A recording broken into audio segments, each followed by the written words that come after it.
Hey everybody, so we're back and we're going to continue our court case saga. And we are going to continue this story. So we're getting to the point of trial. First, we're going to start off with pre-trial. I'm sure that Mandy will probably explain to you guys the procedures as far as like pre-trial and trial. And we're going to go through the motions. I do have some transcript from the courtroom at that time of the trial, and I will, of course, read that to you all. So that way you guys are able to hear exactly what the judge said word for word. So, pre-trial. The craziest day ever. You, me, Daniel, truly was. And the G. And we had a GAL, the guardian ad litem, which is basically, it's not quite, your son's attorney, but it is there representing his best interests. Yeah. So we have had pre-trial that day, and we decided to go into a conference room to sit down with her to see if we could figure out anything before trial. Right. So, anytime there's going to be a trial on the docket and the pre-trial is set so that the judge can look at both parties and say, is there any chance of resolution? And, at that time, our hope was Maybe, but there wasn't. So we're sitting in a conference room with Malachi's mother, and I almost felt like we were pleading with her to show some rationality a little bit, because she just came off as so still delusional, still not taking responsibility for anything that any role she played in where the case was that day. She still acted like she didn't understand why we were even going to trial. Well, even when truth, like evidence, is presented to her, she still was like, I don't know what that is. And so when you say delusional, you mean literally. Right, I'm not using that lightly. Like, that was the way she came off every time I saw her in court. Yep. And I think, the guardian ad litem was able to see that too, because this was the first time really that the guardian ad litem had been able to even sit and discuss anything with her, because she failed to cooperate with her being in the case. And she wanted her, by the way. So if you don't remember in the last episode, my son's mother filed for a guardian ad litem, and then failed to pay the guardian ad litem. So right, yeah, and the guardian ad litem was very gracious, and even allowing her to still talk to her after our pre-trial conference, saying, you still can call me, so that just goes to show you how I guess stubborn, I don't know if stubborn's the right word, but anyway, so we have that, and we sitting there for 3 hours probably. Yeah, no, it was a long going time. back and forth, trying to really see where she was, and a lot of that was me trying to see for our trial, which was going to be the next week, like where we were, like what all do I have to work with here? What is her stance? Because we had no discovery on our end. Yeah, well, and I mean too, she kept saying that she had like evidence and stuff, but then never produced anything to her accusations of anything that she was claiming, which is a big deal when you're going to trial. Like, you have to have some type of merit when it comes to the things that you're accusing somebody of, especially physical evidence. Yeah, because I'd asked her multiple times, through discovery requests and stuff, for anything that she had that she, was going to use on her behalf. And she wouldn't even give me anything that was just standard. If I remember, she didn't even give you a straight answer most of the time. Yeah. So we didn't have any idea what she was going to try to, accuse you of. Well, we sure found out. On the day of the trial. We sure did find out. Yeah, that all came kind of shocking. And so basically we weren't the pre-trial conference, we were not able to come to an agreement. Yeah. It was going to trial, and at that point, we just were like, we're ready for it. This whole, I don't know, 3 years at this point, Yep. we've been, gathering evidence and documenting everything. You're really, really great at, making sure you kept all the messages and documenting everything. Okay, like if there's anything I'm good at doing is Yes. documenting everything. Yeah, so, and I at this point had sat down for the months previously and gone over all of your evidence and, tried to organize it in a way, because we have to give all that to the court as exhibits in order for that even to be considered. And so that's kind of what this ended up being, was like our trial notebook, but it had a lot of pictures, and we had some videos and some text messages and a whole list of things that did not look good for the mother of your child. But even if we didn't have that stuff, like on the day of trial, she comes in and I give my opening statement. Uh-huh. And still at that point, I'm a peacemaker. Like, I don't know, So just so everybody understands, so like when an attorney is doing an opening statement, there is a difference between what she was doing and what you were doing. Well, right. Like, what I was doing was you basically in an opening statement, you're not going to want to stand up there and just start spouting off accusations at people. It's kind of a general, theme of the case. Like, this is what we're going to establish. This is why we feel. This is why we take the position that we're taking. It's not like it's not an opportunity for you to get up there and just start slandering the opposing party or the other parent or whatever. And granted, she didn't. She wasn't familiar with that, but Like that's an opening statement. Like, right? Because that's mine. That's my victim statement. But like that right there could be used as an opening statement. well, I can't read it from here, but it says "Good morning, Your Honor." Yeah. So I mean, because I had written something, but Right, but you're not accusing, you're not. No. Anyway, what happened was she started, I did mine, and then she, was given the floor to do hers, but she started saying yeah. the most disgusting, and I'm going to use the word disgusting, Yeah, because I don't know how else to describe the things that she was saying that you did, and there was no proof, no. Mhm. Nothing.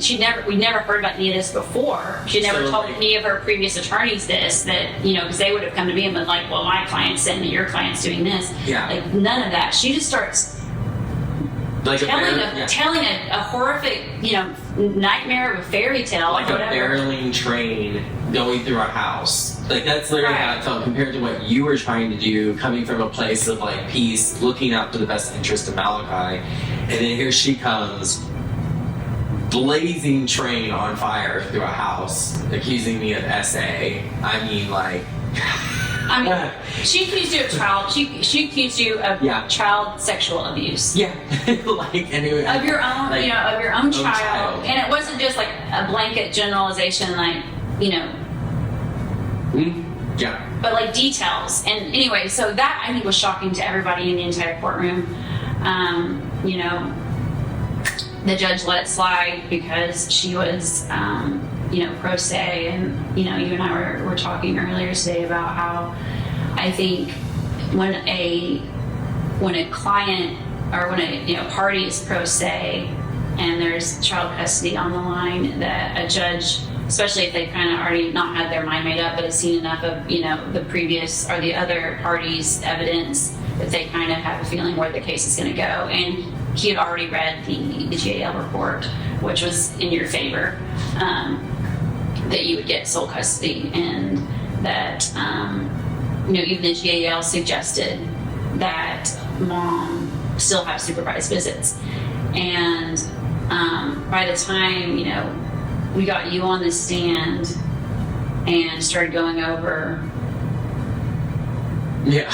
the last 3.5 years, I mean, literally. You want to talk about, okay, so let's back up. So you're on the stand, and, you know, the mother of your child is sitting across from you, and I'm over here, you know, and I'm questioning you, and we start bringing up all of these painful memories. We go back all the way to the beginning of your relationship with her, and what was that like for you to like have to kind of relive all of that with her sitting there? Well, I will start off by saying this. There's nothing more abusive than watching your abuser sit there and pretend to be the abused. Because that's emotional. Like, when a person is sitting there and they're pretending that they're the abused, you're literally sitting there and you might as well just be disvaluing that person's feelings, disvaluing how they feel. And it shows complete disregard for everything that's happening. And then the amount of evidence that was already against her that she already knew was there. And then to accuse me of SA of my own child, basically bringing up the fact that I'm trans and trying to make it into something that it's not.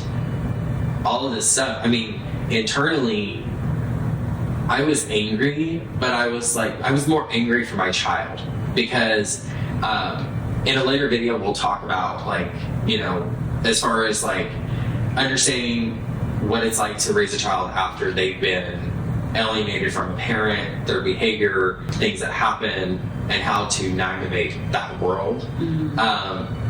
But like, it was kind of traumatizing, like, but at the same time, I was also excited because it gave me the ability to vindicate myself, set myself free at the same time, because I had paid so much money already to be in court, and you had already done so much work that it was like at a situation where it was like, no, like, we're angry, like, we're going to war at this point, we're settling this, we're done, we're over with. Absolutely. So, you know, when I got called to the stand, I remember I specifically wore rainbow socks. Do you remember that? So I wore rainbow socks, and I just remember, like, the judge was really nice. I mean, he asked me what my proper pronouns were. I mean, he was very respectful of everything that was happening, which was very pleasant to see, especially in a judge, which also made me feel like my old attorney telling me I had to present Mel was like a whole lot of crap. Yeah. But, I mean, I think the most hardest part was like reading the text messages back, because at this point I'm already married to my husband, right? And, you know, we're already expecting, we're married, et cetera, et cetera, et cetera. And, you know, going through this process, and I remember you handing me the paper to read it. And I was just like, at one point I was like, I can't read this anymore. Like, I was like, I cannot do it. My brain will not let me read it. Like, I can't. But then when she got her opportunity to cross-examine me, I feel like at that point, I just felt like I was getting more frustrated, because at one point, I think, like, I just let out this big old sigh, because it was just like, it felt so, like, draining. Because I think at one point, like, I remember I looked at you and you were like rolling your head around, and then I remember, like, I heard the judge and he was just because he had to stop ever so often and remind her, like, hey, this is how procedures are done. Like, hey, this is how this should be done. And there was a lot of points where, like, times where I felt like I wanted to get argumentative with her, because I had already gone through the whole protective order hearing. So it was like really difficult for me to just be like, no, that's not how that happened. Because, I mean, there was at one point she asked me where, like, the bruises on my head had came from. And I specifically thought to myself, and I remember vaguely saying as quietly as possible, because I knew if the judge heard what I said, he wasn't going to be happy. And I was just like, I mean, sure, I'll explain it, but you were there for it. You know, because she was trying to gaslight me. Right. Like, continuing. And like, and then I'm looking at my husband's face, and he's actively, like, I could tell he's mad, because he could tell that his spouse is being abused in the chair by their ex. Like, he's seen all this. Like, he's seen it in real time. Everything that I've told him in great confidence about how I felt and the things that I went through, he's now seeing it in real time. So I'm watching his face, for the fear that he's going to stand up and say something. So I was like, and I remember too, do you remember my family and everybody was sitting behind her? And then they started sitting over behind where you were. And I told them, I was like, please, I need you guys to move to the opposite side of the courtroom, because if I look over at you guys, the angle makes it look like I'm looking at her. And I need to have direct eye contact with you guys, because right now the courtroom feels empty. I need you guys to move. And that helped out a lot too. But like, my entire family was there. Hers wasn't. Nobody showed up. Yeah, if I remember correctly, she didn't have anyone there. No, nobody was there. Like, nobody. And in the beginning, like, her mom was showing up. Yeah. But then I think after you went after her that day in court that I got temporary sole custody, like, her mom was like, I'm done.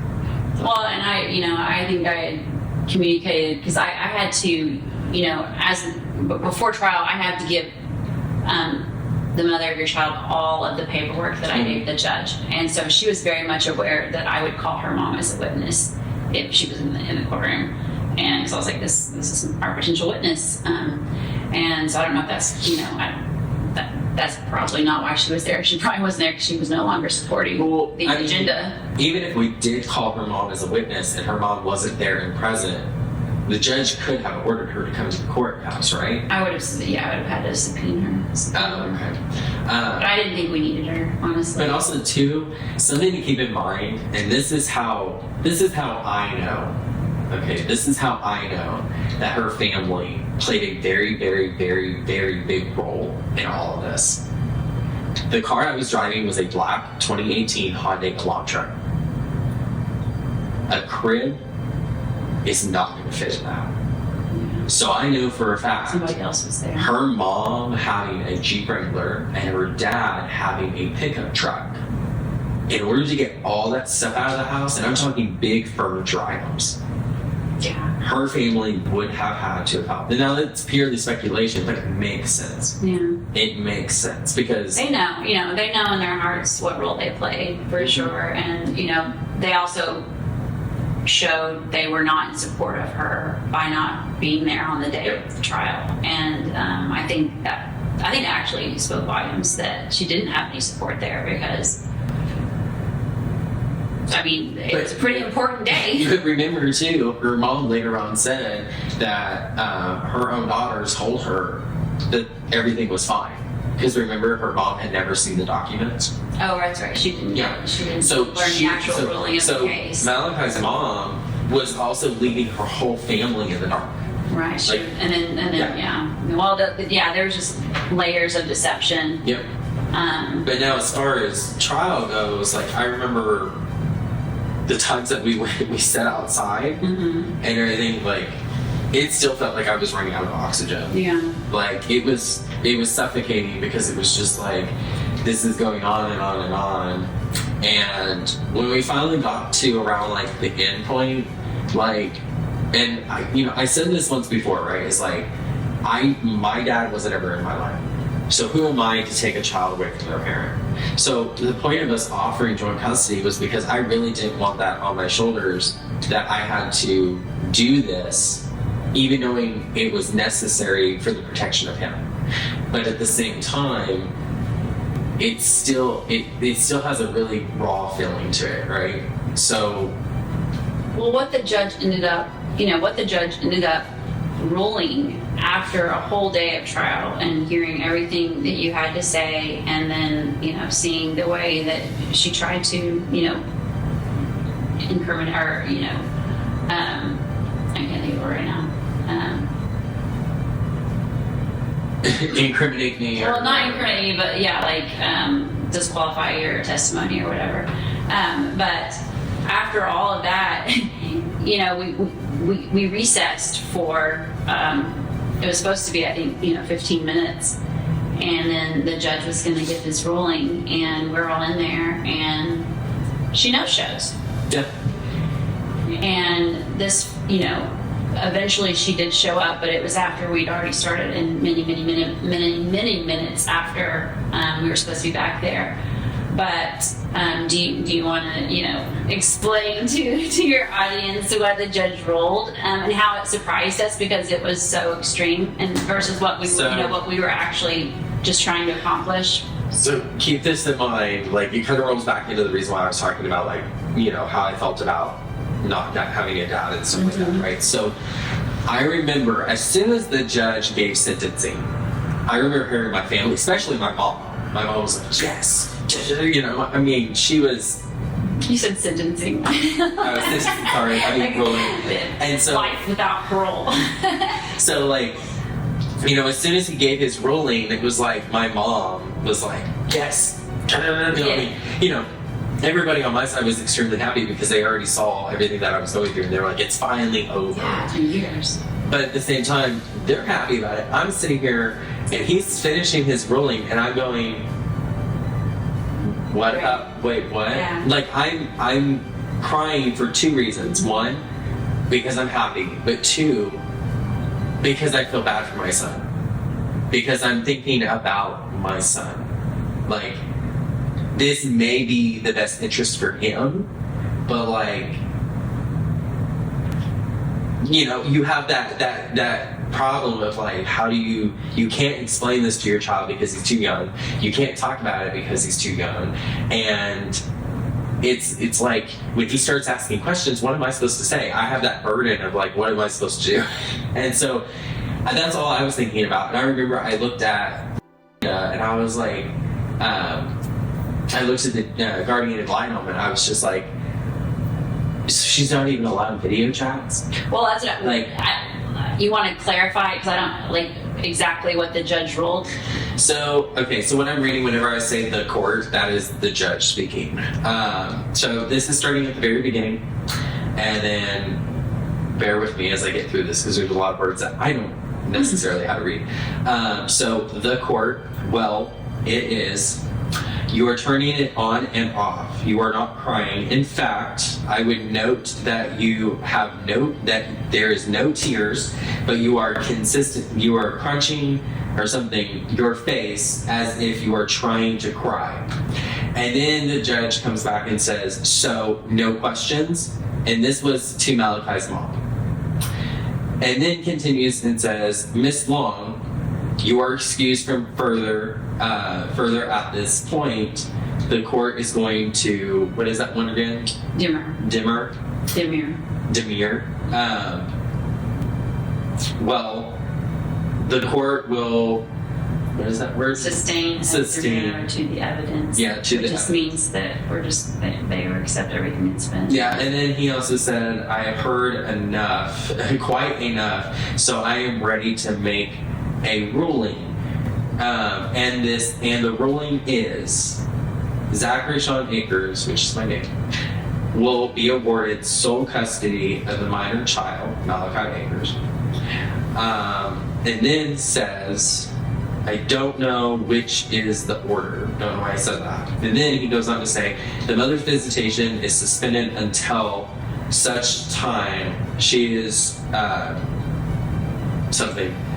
A cycle. What? Mother's visitation is suspended until such time as she receives a psychological evaluation from a psychiatrist that is trained in producing those.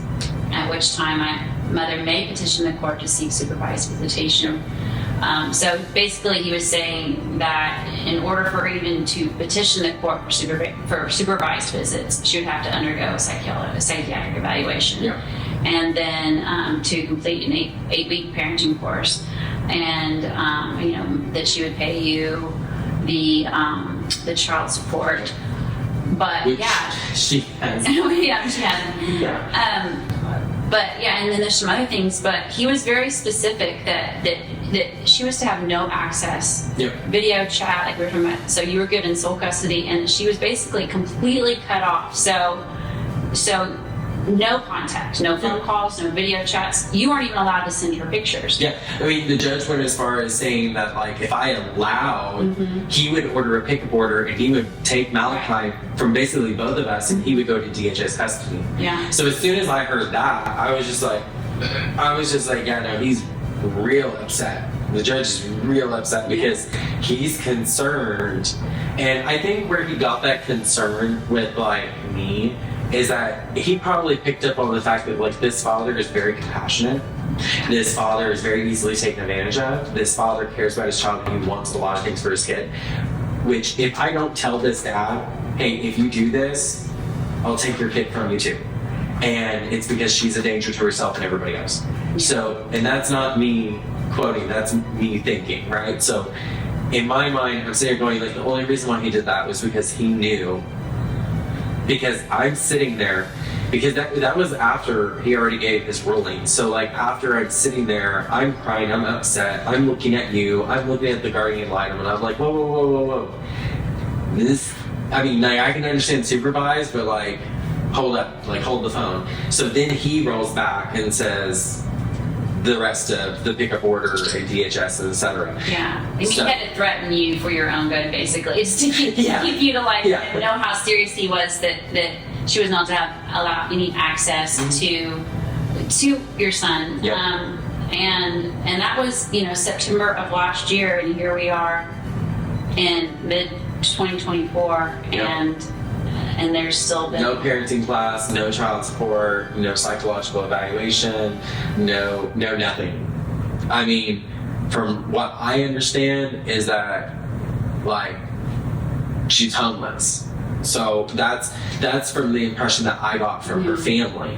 So I don't know, but my better judgment is because I know this person very, very well, is that typically when they feel like they've lost, they throw in the rag and they're gone. So, but I mean, it is what it is. Only time will tell, but at the same time, like, well, and now you have, now you have a child who not only, went through the, being taken from you as a baby and then being reintroduced to you, and, we can only imagine what his mother's parenting style was, where, we know that he was exposed to things that were way inappropriate for his age group, just from the things that he said to you since. And now, he's having to deal with this, the only mother he knew at the time, completely all of a sudden taken out. Like,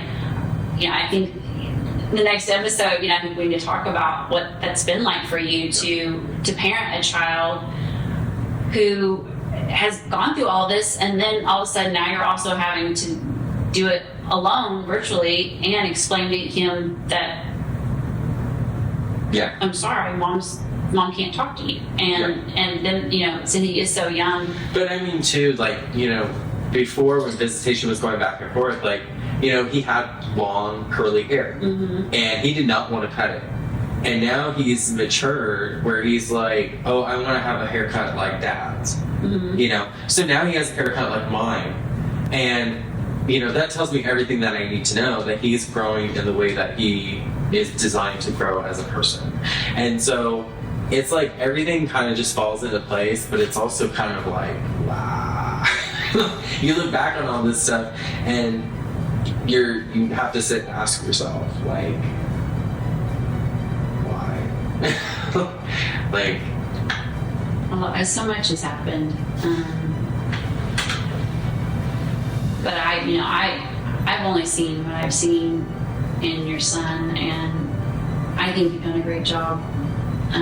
Even through the transition period, when you got to embrace sole custody, and all of a sudden you went from seeing him, 4 to 6 days a month to having him most of the time. Which, I mean, is something. Was a transition period, in itself. Which, I mean, that's something that we'll talk about in the next episode. So that one is going to be interesting because we're going to be discussing a lot of stuff to do with children that are suffering from separation anxiety, anger issues, parental alienation, and going through the whole process of stuff. And that will be interesting because with Mandy's expertise and then my experience, maybe there will be somebody out there that can learn from what we're going to be talking about. So until then, we'll see you in the next video. Okay? Bye. Love you. Bye.